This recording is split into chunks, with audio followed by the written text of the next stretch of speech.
What is your best ghost, paranormal experience story? A bit paranormal perhaps? My grandfather got into the hospital on a Friday night. Nothing too unusual. He wasn't doing good, but he had been there before. The next day, I go to work. I'm somewhat worried, but again, he'd been there before. I go on with my day, there are customers, a friend stops by and we talk, and I fill the rest of the time with homework. My grandfather is in the back of my mind, but I have other stuff going on, you know. Right around 4 o'clock, I was chatting with a coworker when I glanced at the clock and my stomach dropped. I randomly got filled with dread and profound sadness. I continue chatting, but the feeling persists. I check out at 5, the feeling of gloom persisting, and of course my brain goes to my grandfather. I just knew. I get home and my mother tells me my grandfather passed away. I ask around what time. 4 o'clock. I had a similar experience with my aunt. Just a normal day at work, and then I get this overwhelming feeling of dread and anxiety out of nowhere. An hour later I get a call from my mom letting me know that my aunt had been in a car crash an hour earlier and had died at the scene. Dabbity dabbadah. When I was like 14, I was with a friend riding mountain bikes way out in the woods. We decided to turn back and go home for the day. We must have been 2 miles from any houses. Walking up the hill we just rode down from, was this old guy with miner clothes from the 1800s carrying a bucket. He was walking up the hill with his back towards us. He was only for a few seconds and then he disappeared. We were both silent when I said, "I thought I saw something." He goes, "Yeah, me too." He perfectly described the guy. We got out of there very quick. This was in northern Az where they used to gold mine. There was even this old miner's cabin about a mile from us. This dude was real, he just dropped his invisibility cloak on accident. Should have followed him for his secret stash. I had just started a new job. The building I worked in was really old, definitely pre-war. I had to stay a bit later than I normally would to get something done, and by the time I was packing up to leave, my floor was pretty empty. I needed to use the restroom before I left, so I walked over there, and as I approached the door I saw someone else open the door and go in. I remember vividly that they were wearing a pink shirt and khakis, because that's what I was wearing, too. I was also mildly annoyed, because I don't like being in the bathroom when someone else is in there. After deciding I still definitely needed to pee before the commute home, I entered the bathroom. But when I got in, it was completely empty. I don't know how to describe the energy in the room, but it was very tense. Completely silent. I remember being able to hear my heartbeat. After standing completely frozen for what felt like 10 minutes, it was probably like 15 seconds, I turned right around and left. I had nightmares about that bathroom for weeks. It seems so simple and uninteresting compared to a lot of other people's stories here, but it really shook me. There was something definitely off about the whole thing. Glad I work from home now. Several years ago I had a recurring dream about burning alive in a hotel. It was so realistic I could feel the pain and hear screams. Each dream would be more and more detailed. The last dream I could make out the exact details of the building. When we went on vacation we stopped in a small city and looked for a hotel, and we stopped at the exact hotel in my dream. I just froze and repeatedly asked if we could go to a different hotel. After pestering my parents about it we went somewhere else. It burned down the night we were supposed to stay there and killed 14 people. In 2012, my grandmother suffered a major stroke resulting in hospice in her home with her children, grandchildren, great-grandchildren by her side. Friends and family were able to come by freely and spend time with her. I was very close to my grandma and was lucky to be able to share much of this time with her. For anyone that has ever been through hospice with a loved one, you will understand how hard this type of thing can be. One night I was sitting at home in my office catching up on some work, when all of a sudden the room filled with the scent of perfume. I'm not talking about a faint smell, I'm saying it was very distinctive and strong throughout the entire room. I stopped everything I was doing and said out loud to myself, "Something is wrong, that is Graham." I had not spoken to my family that day, but felt an urgent need to send a text message to my uncle, whom was staying with her, to ask, "You guys okay?" This was at 11:20 p.m. I got a response right away saying, "Might want to come say goodbye." Not okay. I quickly rushed over. Upon arrival, the living room where my family was congregated was very silent, filled with blank faces. Without saying anything I walked straight to my grandmother and kissed her on the forehead, saying I love her. She was still warm, but no longer breathing. I told my uncle that I was there because Grandma had brought me there. I asked when she passed and he replied saying 5 minutes before I sent my text. This puts the perfume in my office at nearly the exact same moment. Now, I'm going to say that I was born into an Irish Catholic family, but I am in no way a religious person. I would have been the first person to discount this type of story if you told it to me. But, I must say, this experience had me thinking that there really is something more out there. I felt it. I had a dream a friend died. A few days later she killed herself. Another time I was alone and heard a male shout, "Hey!" in my ear while sleeping on the couch, got a phone call a few hours later a male friend died. When I was 6 I saw an older man holding hands with a little girl in my kitchen, we stared at each other for what felt like 5 minutes and then they disappeared. I've had a lot of weird shit happen to me in my life. Probably late to the party but I used to work night shift in group homes for the mentally disabled or severely mentally ill. At one house I worked at there was constant scratching coming from the walls. I figured it was just squirrels but now I'm not too sure. We had set a lot of traps and never caught anything. But this isn't what made me a believer. What happened was one night I was watching TV in the living room after all the residents had fallen asleep. Around 3 a.m. the doorbell starts ringing like someone is frantically pushing it. I get up and go to the door but when I got there and opened it nobody was there.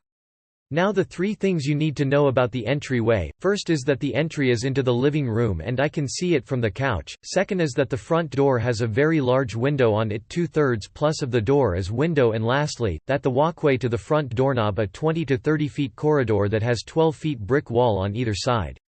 So in order to ding-dong ditch you'd have to run back that entire length to be able to duck around a corner. I figured I was being pranked by one of our more mischievous residents so I went and checked on them all and they were all fast asleep. As soon as I finished shutting the last resident's door the doorbell started frantically ringing again. I rushed to the door again only to find nobody there. This time I was determined to catch them so I turned all the lights off except the TV and hid right beside the door so I'd be able to immediately open it when they came back. After 20 minutes the doorbell started going insane again. I jumped out and quickly turned on the walkway lights and looked out the window but nobody was there. I then opened the door thinking maybe they were hiding to the side of the door like I had. After seeing nobody there, my stomach dropped and I got a feeling of dread. I slowly started closing the door. As soon as the door was almost closed all the way the doorbell started going nuts again and stayed that way for at least 15 minutes before stopping again. It was almost as if whatever it was took great pleasure in mocking and taunting me. I locked the door and ran my ass to the couch after turning on all the lights I could. Another disturbing thing about this is it seemed to read my mind. Whenever I got the urge to go outside and smoke it would start with the doorbell again. It's like it didn't want me to forget it's there and a threat. Looking back I'm pretty sure it was a poltergeist. That place was rife with bad energy as most group homes are. A lot of suffering and raw emotions happen at those places. It also didn't help we had a resident there who had literally gone insane after watching his parents get murdered in front of him and a medium-low functioning schizophrenic with what I've confirmed of at least 8 distinct people talking to him in his head. Both of these residents are constantly having shit knocked off their shelves, walls in the middle of the night and it's super common for them to be yelling at people that aren't there to shut up in the middle of the night. I used to think it was just mental illness but now I'm not too sure. Also years later I worked in a facility where someone hung themselves in the bathroom. The bathroom door slams shut in the middle of the night if you try to leave it propped open which is company policy. TLDR worked night shift as a caregiver for people with mental illness and/or intellectual disabilities. Bullshit I can't explain happens. Ghosts wanted me to quit smoking. When I was 7 or 8 years old, I was at my grandmother's house for Christmas and was playing hide and seek with some of my cousins.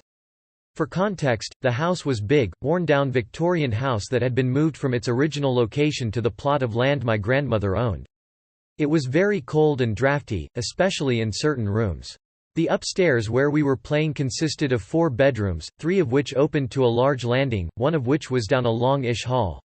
Most of us, along with our immediate families were staying the night, but for some reason no one ever stayed in that 4th room. As a child I always thought it was my grandfather's room. He'd died about 10 years prior to my birth, but in hindsight I'm not sure why. As far as I know that wasn't true, and certainly no one ever told me it was. Anyway, it was around 8 p.m. and my turn to count, and of course the person counting went into the separate room to do so. I sat on the bed, closed my eyes and counted to 20. When I opened my eyes it was light out. Morning. I'd closed my eyes at night, counted to 20, and somehow 12 hours had passed. Of course, the immediate thought is that maybe I just fell asleep. I'll refute that with 3 points. First, why didn't my cousins come get me when I failed to seek them? Second, it was cold in that house. We would sleep multiple people to a bed under several blankets, at least one of which was usually electric. I can't imagine sleeping through the night in that kind of cold without some kid of covering.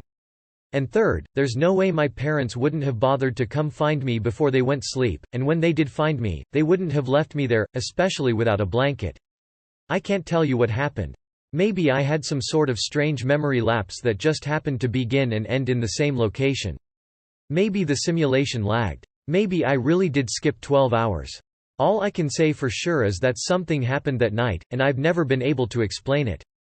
A few years back some friends and I were driving on some backroads in a patch of woods believed to be haunted. One of my friends was getting bored so he rolled down his window and shouted, "Make something happen," or something along those lines. About 5 seconds after he rolls up the window, there is a strong, seemingly too well timed to be natural knock on the window closest to me. We've seen some weird shit in those woods, but nothing that couldn't be explained by shadows or animals. There is no explanation for that knock.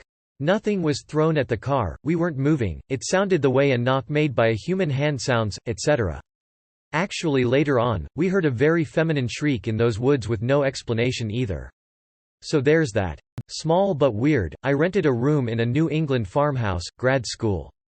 First night, about 2 in the morning, I had a very, very clear feeling I was being checked out by some sort of house spirits but they approved.